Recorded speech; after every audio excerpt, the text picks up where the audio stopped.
krásy sedíme, bereme však na sebe podobu zajíce, žirafy či krabice.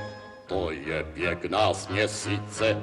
Může být i rohože, a to všechno protože vlastníme nakrátko utržené sluchátko. Taky jedno zvířátko.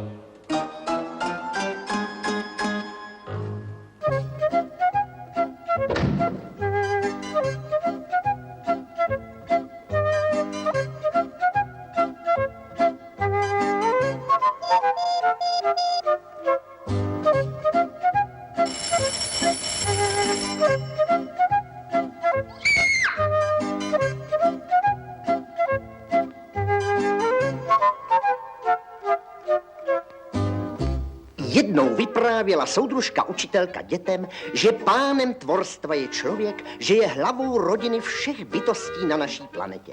A pažout zvedl ruku a řekl, prosím, jak může být člověk pánem tvorstva, když se bojí kolikrát i myši? Já bych teda řekl, že pánem tvorstva je spíš takovej slon, ten se nebojí nikoho. Ale Horáček začal hulákat. Nejsiš nějaký vadnej? Člověk udělá píce po slonovi. Tak jak by mohl být slon pánem tvorstva, ty tele? A soudružka učitelka řekla, za prvé Horáčku, pažout není tele, ale tvůj spolužák, a za druhé, když chceš něco říct, musíš se hlásit. Ale jinak máš pravdu, člověk je pánem tvorstva, protože si ví rady v každé situaci a vítězí čím? Rozumem. Ale Machovi to vrtalo hlavou a tak řekl, člověče, Šebestová, nezdá se ti to nějaký divný? Náš táta je taky hlavou rodiny, ale že by po nás střílel, no to teda ne. To je fakt, řekla Šebestová. Náš zas nevítězí po každý rozumem. No řekni, Machu, můžeš to pochopit? Když má člověk nejvíc rozumu, tak proč dělá tolik skopičin? Už jsi někdy viděl, aby nějaký pes vyvolal válku? A vůbec, víš, co by mě zajímalo? Jestli je to na jiných planetách to samý. A Mach řekl, člověče, Šebestová, to je bezvadný nápad. Co když se tam podíváme? A hned vytáhl sluchátko a než bys řekl švec, byli oba někde na druhém konci vesmíru. Všechno tam bylo úplně jiné a Mach s Šebestovou měli oči navrch hlavy. Slyšeli kolem sebe nějakou podivnou řeč samé tap, tap, huí, tap, huí, huí, tap. A Šebestová řekla, prosím vás, my bychom té řeči potřebovali aspoň kapku rozumět. A ze sluchátka se ozvalo, ale zajisté, račte být na planetě tap, tap, 5 miliard světelných let od vašeho činžáku. A od této chvíle umíte perfektně ťapťácky. Ale v tom se nad Machem a Šebestovou objevilo něco, co začalo křičet. Mami, buď sem, tady je něco divnýho. A hned se objevila druhá hlava, která řekla, Nešahej na to, mamulko, ještě chytíš nějakou infekci. Kdo ví, co to jsou za zvířata? Vypadá to jako křečci, nebo co papočky, vezmeme je kleštičkama. ale to už Mach s Šebestovou vzali nohy na ramena, jenomže daleko neutekli, ta paní řekla, Huí, huí, huí, tap.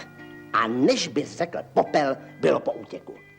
A druhý den vzala ta babulka Macha s Šebestovou do školy, kde bylo plno prapodivných dětí a ty se smáli.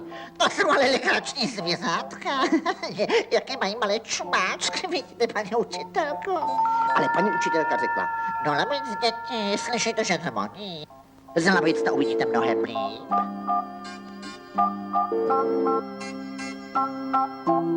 Tak, a teď si zvířátka důkladně prohlédneme.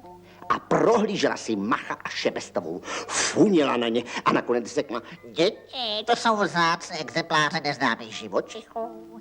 Řekla mi, že jde o zvláštní druhé myši se silně zagnělými čenichy. a Mach to už nevydržel a vykřikl, no dovolte, my nejsme myší, my jsme lidi, nemáme čenichy, ale nosy a čicháme náhodou výborně. Ale ta paní učitelka řekla trochu dotčeně, Tak nám prosím řekněte, co právě cítíte. ale Mach s Šebestovou, ať čichali, jak čichali, Nic zvláštního necítili a ta paní učitelka řekla No prosím, co jsem řekla? a vyvolala žáka Čamžu a ten začichal a řekl, Prosím, míří sem Žlabava. Je od nás 712 metrů. a učitelka kývla hlavou a řekla, To nevidíte, čich máte pod psa. tou se naštvala i Šebestová a řekla, tak abyste věděli, my na Čech kašlem, protože vítězíme čím? Rozumem. A žáci se smáli, ha, ha, ha. A ta paní učitelka se taky smála, ha, ha, ha. A potom řekla, No, tak to zkusíme. a dala Machovi a Šebestové příklad, jedna květina bez listů, druhá bez nohy a třetí bez prstu, kolik to dělá celkem dnů.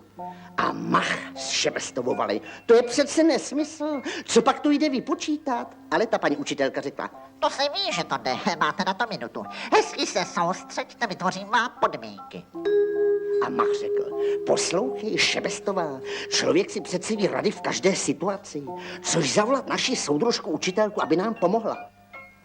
Jenže soudružka učitelka řekla, to není početní příklad, ale vyložená pitomost. A vůbec, kde to jsme? A než jí to Mach vysvětlil, minuta byla pryč a ta cizí paní učitelka řekla, Tak vida, ta zvěřátka jsou velmi hloupá, za to se ale rychle množí. Správný výsledek zní jak?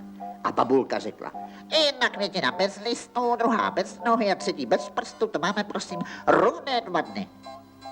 a ta divná paní učitelka řekla, Správně, babulko, máš 1 s hvězdičkou. jenomže soudružka učitelka začala křičet. Jak to správně? Takhle se sčítají množiny? Co pak to má logiku? A celá třída se smála a ta paní učitelka se taky smála a řekla, Když někdo zničí tolik květin a dostane za to 2 dny domácího vězení, to nemá logiku. No to by mě potom zajímalo, čemu u vás říkáte logika. a v tom se ozval řev a žák Čamža vykřikl. Žlabava je tady. A pod soudružkou učitelkou se prolomila kolena, zbledla a začala křičet. Pomoc, paní kolegyně, proboha dělejte něco, zastřelte tu potvoru, zabijte ji, zabijte ji. Ale ta paní učitelka řekla, Tak to my u nás neděláme, my žlabavu normálně pozdravíme. a všichni žáci mávali a volali. Dobrý den, žlabavo. A žlabava přestala na chvíli pouštět síru a řekla, ahoj.